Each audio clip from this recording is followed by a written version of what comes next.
Bliss with Elizabeth show, ready to go live in 3, 2.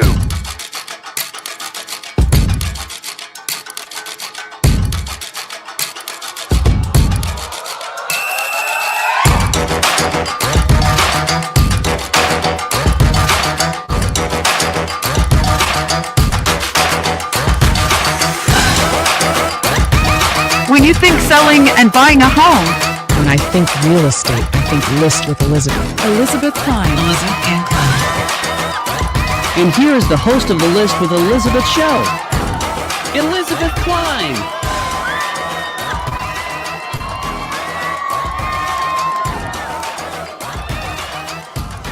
Hello, everybody.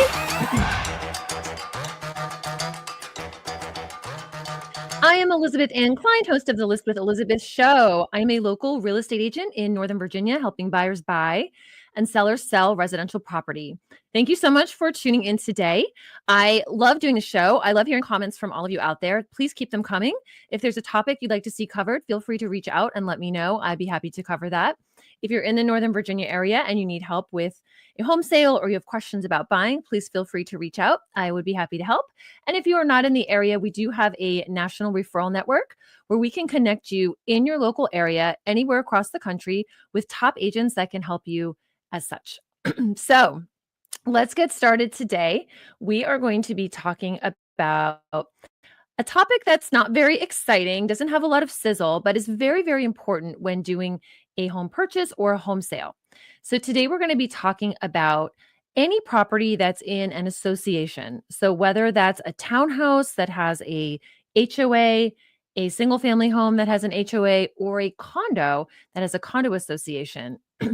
Anytime you're dealing with these types of properties, there's an additional step through the sales transaction that needs to be taken in regards to the association documents. So let's talk about this, because in July of 2024, there were some changes put into place. So I want to make sure everybody understands the changes and how it impacts specifically buyers in terms of their cancellation rights. So we are going to go ahead and talk about that today. All right, slide number 1. Let's move it along. Okay, the first change in July, this is a very subtle change, but just so you are all aware, the name of the association packet that is required to be given from a seller to a buyer, regardless of if it's a house, a townhouse, or a condo, is now called a resale certificate. So if you hear this name thrown around during your transaction, you hear, did you get your resale certificate, or did you order your resale certificate? This is referring to the HOA documents or the condo documents that are required to be prepared by your association, then given to the seller, then passed along to the buyer. So I want to just take a look really quick at what this resale certificate what it could encompass. So you can see here on paragraph 1B, I'm not going to go into all of these in detail. I have another show on that. But these certificates, these packets are essentially, I've seen some over 400 pages long. They're thick, they're big. There's a lot of information in there. So you can see some of the things here that are going to be in your packet: scheduled assessments, confirmation of the HOA fees, information on who the board of directors are, minutes of the meeting, rules and regulations of the association, current operating budget, all these types of things you're going to be seeing in this resale packet. Okay, let's go on to slide 2. So one of the other changes is that prior to the change, the seller had to order the documents. Now, the listing agent can get involved in helping with ordering and delivering the documents. So if you're a seller, your listing agent could, again, essentially step in, help with the ordering and delivering of the documents. Now, I want to talk a little bit about document delivery, because there is something here that's super, super important. When you order the documents from the association, they can take up to 14 days to prepare the packet. So just be aware of that. It's not like you're going to call the association and by 5 p.m. that day, you're getting an email with this packet. No, it takes time to prepare. So once that is prepared, in the contract that the sellers receive from the buyers, there is a paragraph that specifically states who these documents need to get delivered to. So if you're a buyer and you fill in on your offer that these documents should be delivered to me, the buyer, that's where they will be delivered. If you fill in that they will be delivered to my real estate agent, that's where they'll be delivered. If you put both delivery spots, that's where they'll be delivered. I'm pointing this out. It may sound really silly and obvious. However, here's what has happened in the past. Let's say on the contract, it says that HOA documents are to be delivered to the buyer's agent. Well, that's where they get delivered, okay? Usually they're electronic delivery, so it's coming over in an email. Sometimes that email lands in spam. Sometimes the buyer's agent isn't checking their email every day, or they're on vacation for a week. If that's the case, delivery is still considered valid. So please understand that as long as the seller or the seller's listing agent sends the documents to the intended email, whatever happens on the other side of the receipt is not the seller's concern. That is considered and construed as delivery. Delivery date is important because for all my buyers out there, your right of rescission starts the following day.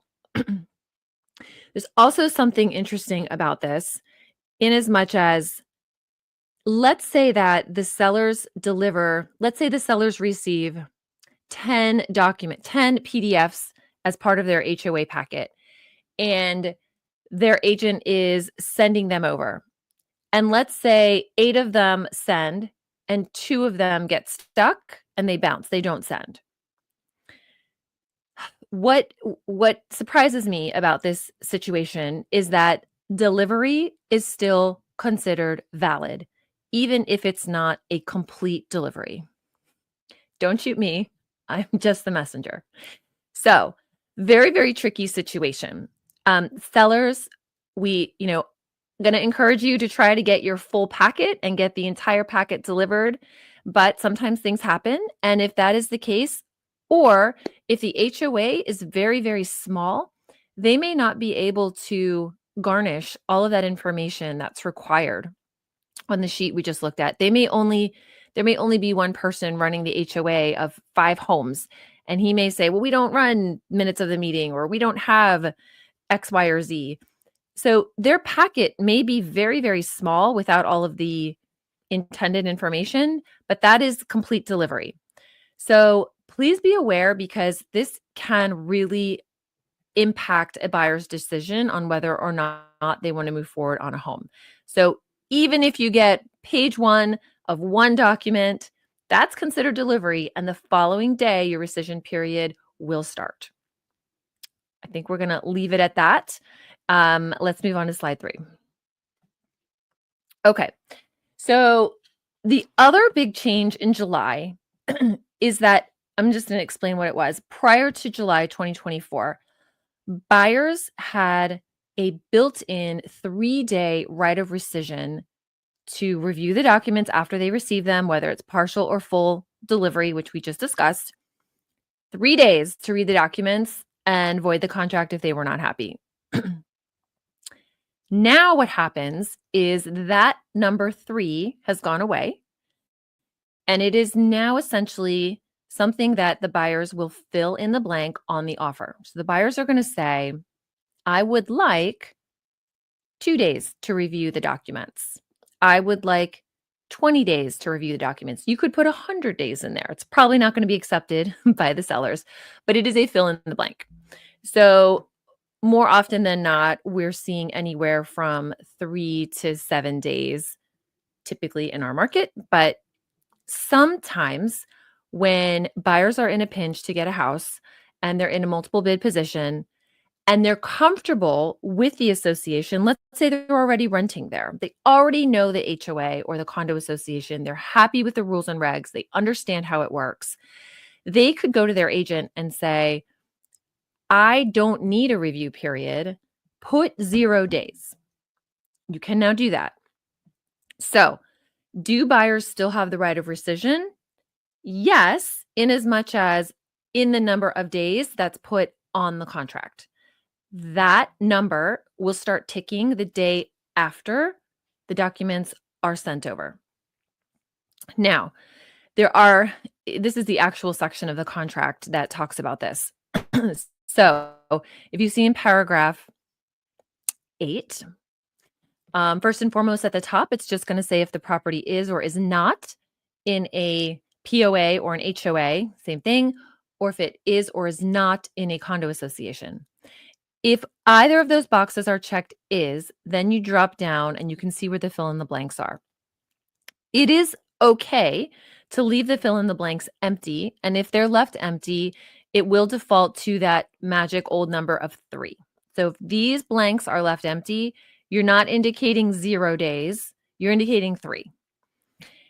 If the blanks are filled in, let's say they're filled in with 2 days, pretty easy to understand. So top line says, if within 2 days after ratification of the contract, if you've received the certificate, whether or not complete, or if you get notice that the resale certificate is not going to be available at all. Sometimes that happens. Sometimes, again, there's one person running the HOA and they're on vacation out of the country for 3 months and no one else is there as a backup. There's no HOA docs going to be prepared. So in that case, the seller has to deliver the news that there are no HOA docs coming across, and that starts the clock ticking on the timeline, which is interesting as well. So good to know. So there's your fill in the blanks. Pretty easy to understand that. One of the things I do want to touch on, which is very, very, very critical, is if you put 0, essentially as the buyer, you're saying, I don't need to review the docs. I want the house. Take this off the table. This is not a contingency for me. If you say 0 and the seller then does not deliver the documents at all, you still can walk away from the contract all the way to settlement.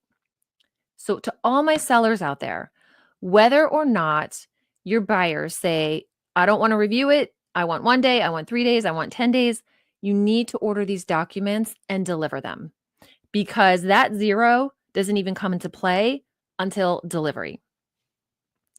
The only time this would really, the only time that this is really going to work as the buyers are intending, if they put a 0, is if the sellers have the resale packet up front, it's uploaded with the listing in Bright MLS. So then what happens is the minute you ratify, delivery is considered given, and then the 0 can take place. So again, lots of ins and outs with these. This paragraph looks pretty simple, but there's a lot of dips and like a roller coaster of different things that could happen. So just make sure you understand. And these rules do change. So again, I'm giving you the most updated rules as of today, January 31st, 2025 already.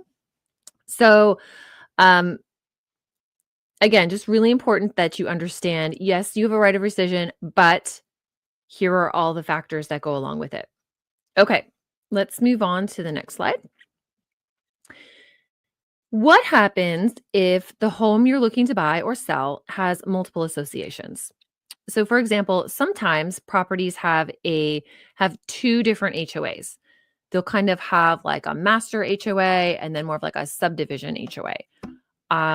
I've seen all combinations of this throughout my time in real estate. So if there are multiple associations, let's say the packets come in at different times and they're delivered at different times, there is still only one valid expiration date on rescission, and that will fall to the later, the packet that's delivered last. So if you have 2 packets, you get one right up front as a buyer, and then the other one comes in 7 days later. Let's say you put 3 in that fill in the blank, your 3 days would start after the second packet is delivered. If there are two associations and one packet's delivered and one doesn't get delivered at all, the buyer has the right to walk away from that contract all the way to closing, even if they put 0 in that line for the amount of days right of rescission. So multiple associations, easy to understand. Just be aware there are homes with multiple associations. And as a buyer, you do kind of want to know, oh, if there's multiple associations, there's probably multiple fees. Each association typically will charge different fees. So you want to make sure you're seeing all the numbers, getting all the information, and you're comfortable with your purchase. All right, and let's move on to our last slide. If this were the case with multiple associations, and let's say, for example, the buyers initially said, I only need 2 days to review the documents. And they didn't realize there were 2 associations and they get 2 packets. And now they have 800 pages of documents to read through all at once. There is a way to ask for an extension of the review period. So there's a separate addendum that can be done, extending the review period so that buyers have time to review everything that they've gotten. So those are all the major changes in a nutshell as it relates to HOA and condo documents. If you have any questions on this, feel free to reach out at 703-829-LIST. I would be happy to answer. And again, if you're out of the area, you do want to check with a local realtor. Things could be different in your area. Please check with someone good. If you don't have someone, reach out to me. I will get you 2 to 3 top agents in your area that you can reach out to and talk to. Whether you're buying or selling anywhere in the country, happy to help. Thank you everyone for tuning in today. Hopefully this was not too dry. I know it's not that exciting of a conversation, but it is important. It is something to understand. If you like the show, please subscribe so others can find it. Comment below, and I will see you next time on List with Elizabeth show. Thanks so much. Signing off. When you're ready to sell your home, don't be silly and do it alone. You gotta get